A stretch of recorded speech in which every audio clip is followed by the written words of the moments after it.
For the past 3 months, Cronkite News has been searching through records and paperwork on dams in Arizona and whether or not they're following state law to provide an emergency action plan to the Arizona Department of Water Resources. Devin Snow lives in Williams, Arizona, just downstream of the Santa Fe Dam. And although she likes where she lives, she always keeps a close eye on the dam. I do think about the dam. As I had said a few years back, the dam overflowed and they were getting ready to evacuate the area. Snow relies on her cinder block fence around her house because she says it makes her feel a little safer. I think the water that would go to either down the street or around the cinder block fence, so I feel reasonably safe. But Snow isn't the only one to live downstream of a dam. There are actually 245 state-regulated dams in Arizona, all monitored by the Arizona Department of Water Resources. But what you might not know is that the true responsibility of maintaining a dam belongs to the owner. We believe every dam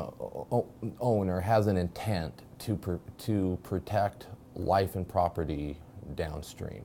Mike Johnson oversees the dam safety program at ADWR. He keeps record of state-regulated dams like the one near Snow's house. And out of the 245 state-regulated dams, 30 are ranked significant hazard and 100 high hazard. The remaining are either low risk or unrated.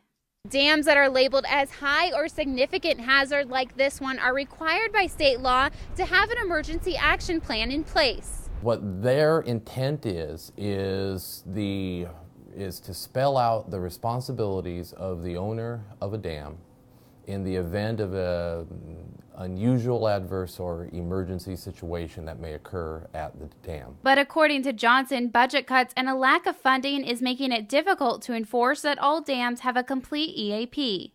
We used to send out monthly letters to owners of dams that needed emergency action plans, and then that went to quarterly. Now we inspect those dams either once a year or once every 3 years. In Arizona, 3 dams do not have an EAP. Another 6 are outdated, and an additional 5 are still in their draft phase. Sometimes our workload, doesn't allow us to review those and as quickly as we might want to. 4 out of the 5 dams in draft phase are located in Williams, Arizona, owned by the city. ADWR says they do not believe Williams is ignoring the law, but that they just don't have enough money to finish the plans. Maybe some of the I's need to be dotted, some of the T's need to be crossed before the plan is finalized. But that doesn't mean that you can't use the plan in the meantime.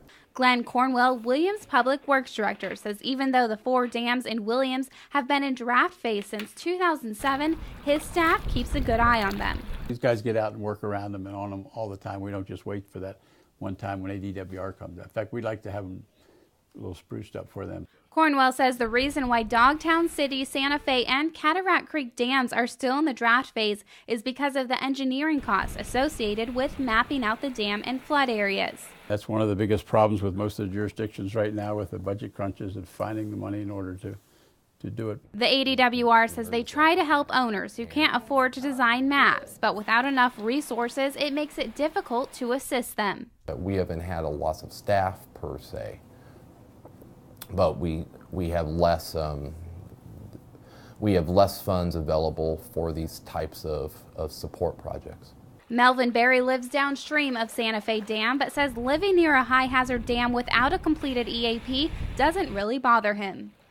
I feel comfortable with it, and I think the people that live below it, I don't think if they didn't feel comfortable with it, they wouldn't live here and they wouldn't keep building homes on the bottom of it. So I think the city got it planned somewhere down the works, Cornwell and his staff say they're constantly working on getting the plans finished and hope to submit the 4 completed emergency action plans by the end of this year. In the newsroom, I'm Tia Castaneda, Cronkite News.